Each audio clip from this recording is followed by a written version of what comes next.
Hey, I'm Marcus of CradleCat, and if you want to learn more about how to use flex pitch in Logic Pro X, then keep watching this video because that's what we're going to walk through. So to give you a little preview of what we'll be working on, this is what it should sound like in the end. And here comes the fall. Suddenly the leaves turned yellow and my sleeves got long. I missed it all. And here's what we'll start with. Here comes the fall. Suddenly the leaves turned yellow and my sleeves got long. I missed it all. So a much messier vocal take, and you can hear my voice was tired on this one, and the whole thing is just a little flat most of the time, and we'll have lots of work to do in flex pitch on this one. So let's dive in and see how to get there. So the first thing to do to set up flex pitch is to click that little icon up here for flex pitch, and then on each individual track, you'll see the flex icon here as well. So this is the more general flex icon, and you'll also need to go to this drop-down menu here and then select flex pitch. So the other ones are all timing related. We want to work with flex pitch this time. And you can see it right away in the timeline view as you zoom in, and you could edit it here. However, I like to go to editor mode. You can either click the scissors up here or just click E on your keyboard. And then you'll have the labeled piano roll here along with the notes represented here as MIDI notes from the audio take, from the vocal take.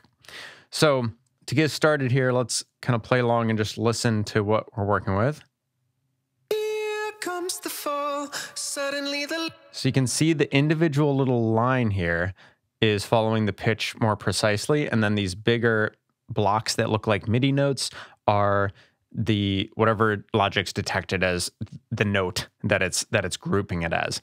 So the ways that we can start editing it, in addition to just seeing the MIDI block here, you can start to drag it around. You see all these dots on the outsides of them. Those are all controls that we'll be able to use to manipulate that pitch and get it in shape, get it sounding better. So what we can do is go ahead and just double click it to jump it right to a pitch.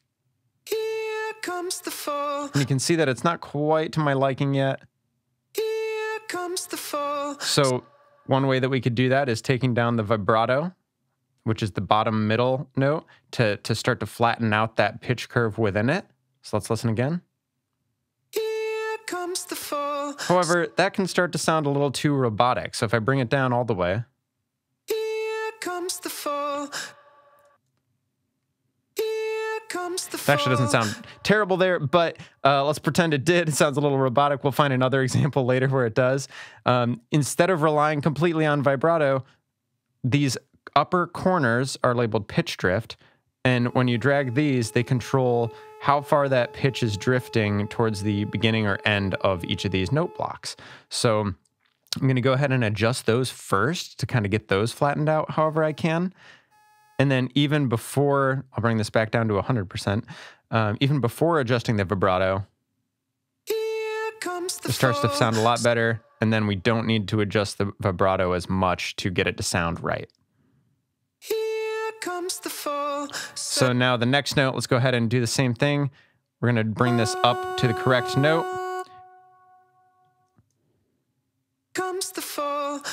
And it just comes up a little at the end, so I'll bring that down, bring that vibrato down. And because it dips so much there, one thing I can do is bring up my slicer tool or my scissors tool.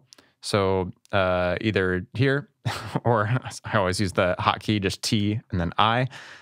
I can cut it, go back to my pointer tool, and adjust each of those individually. So instead of treating them as one longer note, I can cut them, edit them separately, and then, handle the pitch drift separately on each one, get it to sound nicer this way.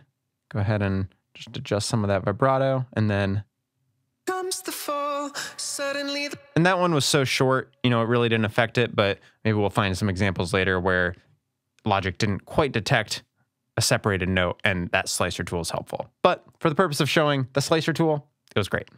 So we've got that one corrected. Let's go to the next note. comes the fall. You Suddenly can see the this one's a little flat, So I'm just going to double click that and it jumps up. You know, if you were too far off that note and you double click it, it's going to jump to the wrong note. So just be careful when you're double clicking. Make sure that it's going to the right one. This one here should go here. So we'll go ahead and double click that as well. And then let's hear that last note. It's the fall, suddenly the lead. So we'll bring up that ending, just kind of bring the pitch drift under control. And vibrato, kind of to taste on this one. You know, I was singing with vibrato on purpose, but let's go ahead and bring it down a little bit, get it a little more under control. Fall, suddenly the leaves turned yellow and my sleeves got long. And a lot of these are flat, right? So instead of just adjusting one at a time, I can go ahead and drag them all, double click them. Same thing over here. And this is where, when I double clicked this one, let's hear it. Suddenly the leaves turned yellow and my sleeves So it was too low when I double clicked it, so I need to manually drag that up to the correct one. Turned yellow and my sleeves got And same thing there. So let's go ahead and do that. And this is an example where this one here, turned yellow and my sleeves got. it does this scoop here. And instead of trying to just vibrato this down, let's go ahead and instead bring that cutter tool, that scissor tool. I keep calling it cutter tool, but let's go ahead and bring the scissors tool. Find somewhere that's kind of in the middle of the scoop. And then we'll go ahead and adjust these individually. Again, bringing the pitch drift under control on each of these, kind of getting that evened out before even going into the vibrato adjustment. And you can see as I start to adjust these, I kind of need to go back and forth. So as I adjusted vibrato, it affects how I need to adjust that pitch drift. So you may need to keep going back and forth on those controls to get it sounding natural and sounding right. So go ahead and just keep playing around with those. I'll go back and clean a couple of these ones up as well. Just kind of cleaning up some of these general notes that we just double clicked here earlier. So again, messing mainly with just vibrato and pitch drift.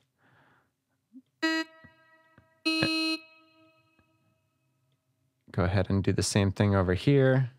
And let's go ahead and just listen to this now, this little section. Suddenly the leaves turned yellow and my sleeves got long. Okay, so we see there was a little problem there, a little blip. Let's listen again. Suddenly the leaves turned yellow and my. Suddenly the leaves turned yellow and. So this one sounded a little weird, so I just wanted to hear this one. Suddenly the leaves turned yellow. So just checking this one, you can see when I reset this to original pitch, it was a whole note below. So when I moved it up, it's just sounding a little off to me. Suddenly the leaves turned yellow and. You might call it an artifact, or it just starts to sound a little weird if you're moving the note too far from its original pitch. And one way that you can help with that is to find this formant shift. So the bottom right, this is going to affect kind of the tone or the timbre of that note. So if I just, for example, bring it way up, Suddenly the leaves turned kind of gets a yellow. little bit of that chipmunk style. And if I bring it way down, Suddenly the leaves turned gets yellow. that deeper vocal chop style. So where this can be helpful is when you do have to move a note a little too far, a little further than it is supposed to be moved, or it just kind of sounds weird. And that's kind of what I'm hearing here. This little, Suddenly the leaves it just turned feels like a yellow. little out of tone.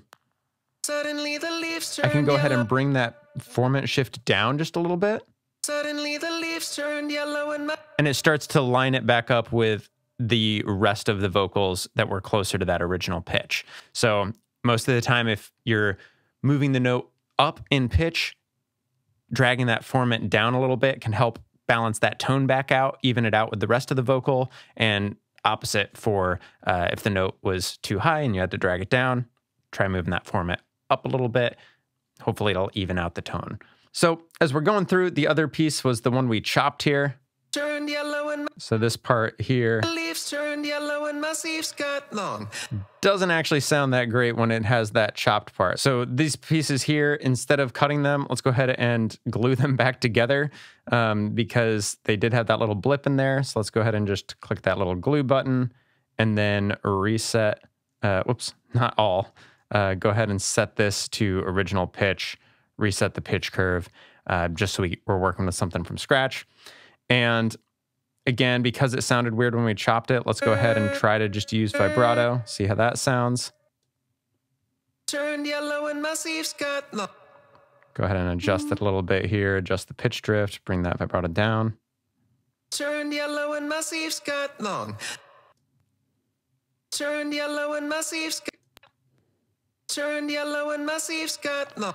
So we'll force that vibrato a little more, see if we can get it. Turned yellow and my sleeves got long.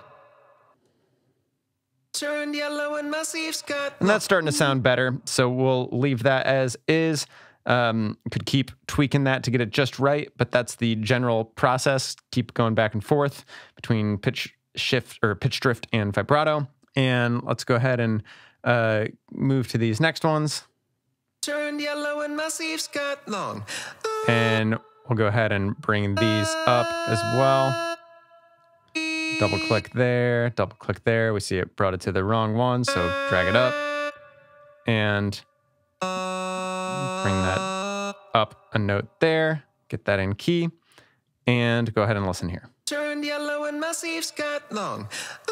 So again, this one, you know, ideally we'd have another take there, Turned yellow and my sleeves got long. but might need to just keep on messing with there. Could keep trying to cut maybe a different spot to get it to sound right. Those are some of the techniques you can use to try to get it to sound the most natural. So now on this next section, I could do the same thing manually, or to speed it up, we can use scale quantize. So here I'll set it to the scale of the song, D major. Go ahead and adjust the pitch correction. You could mess with the loudness of each note too, but I don't know why that's in the quantize section, but that's right over here. And then go ahead and listen to this. I missed it all. Turning out that I'm now ready for the sun to be gone. And just like when we were double clicking, you know, if this is a little too far off, it's going to drop it in the wrong spot. So we're going to have to go through, manually correct these, put these in the right spots, and I can hold shift to select those multiple ones, bring it up. And I accidentally dragged the fine pitch knob there, but this is a good excuse to show it. So the fine pitch dot here in the center top of each of those MIDI bars is not dragging an entire semitone, but dragging those smaller, more granular pitch changes. So I can drag that to really center it in.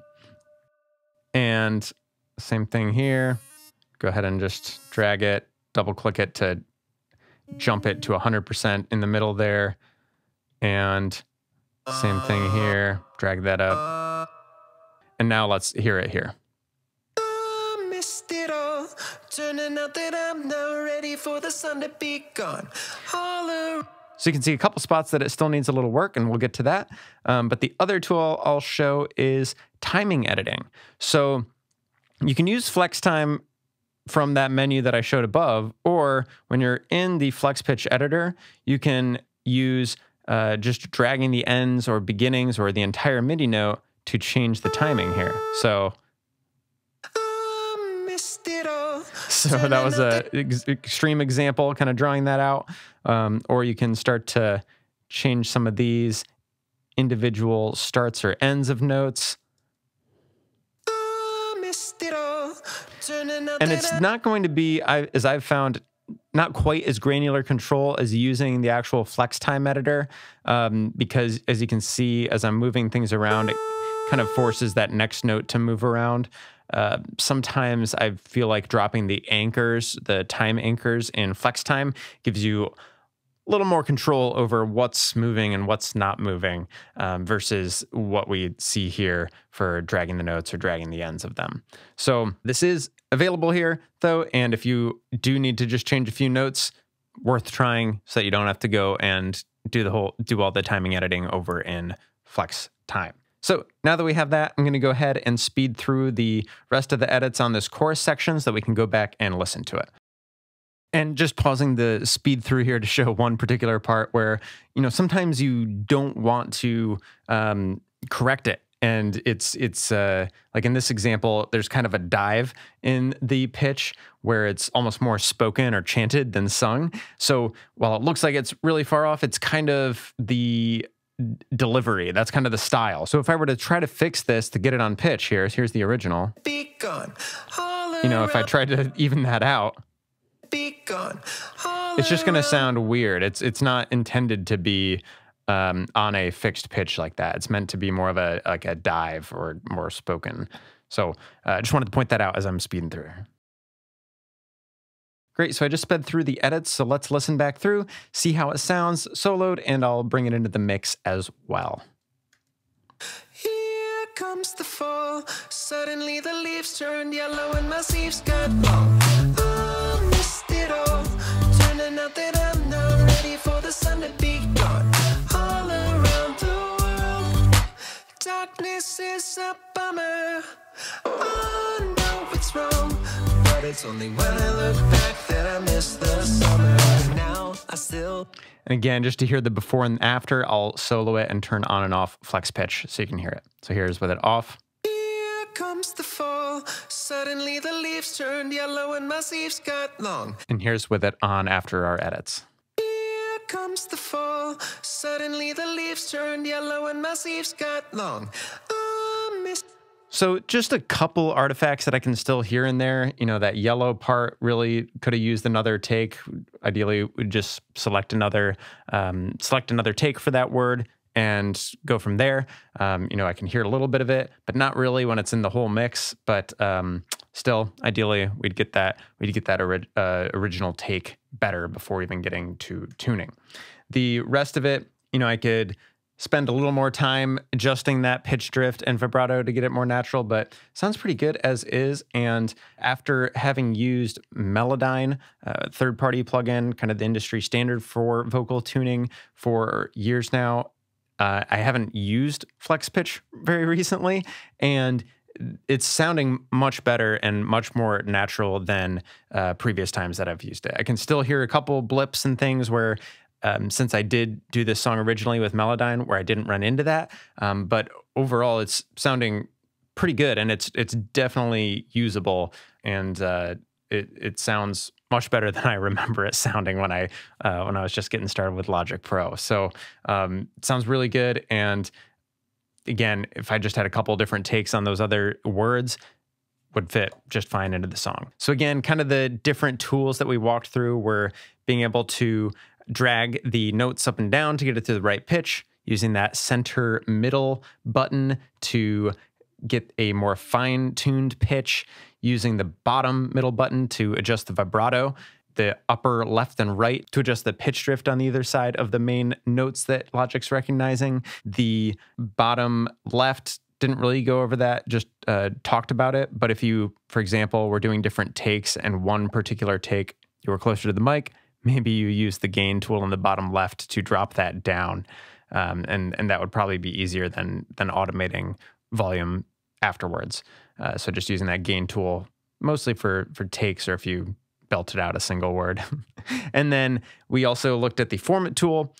You could either use that for effect on a lot of the vocal, just dropping the formant, raising the formant just for sound design and effect. Or like I was saying earlier, if you're moving the pitch too far and it starts to sound a little unnatural, you may be able to use that formant tool to offset that and get it back in a more natural sounding and more consistent tone with the rest of the vocal audio that you're working with. The scissor tool, so using the scissors tool to cut things when you want to adjust them more individually, and then using the glue tool to glue them together either after you cut it and you realize it didn't work like I did, or if Logic separated the notes and you actually want to use them or edit them as a single note. So that can happen if you have a slow vibrato or a lot of vibrato on a longer note. Sometimes it'll separate those and you want to just glue it back together, bring that vibrato down. And lastly, we looked at editing timing. So dragging the entire note left and right, or just the ends of them to adjust the timing of those individual notes. Thanks so much for watching. If you like this video, go ahead and let me know by liking, subscribing, or letting me know in the comments. I've been making these tutorials on topics that I've come across in my music production journey, so I hope you find them helpful as well. Thanks, and I'll see you next time.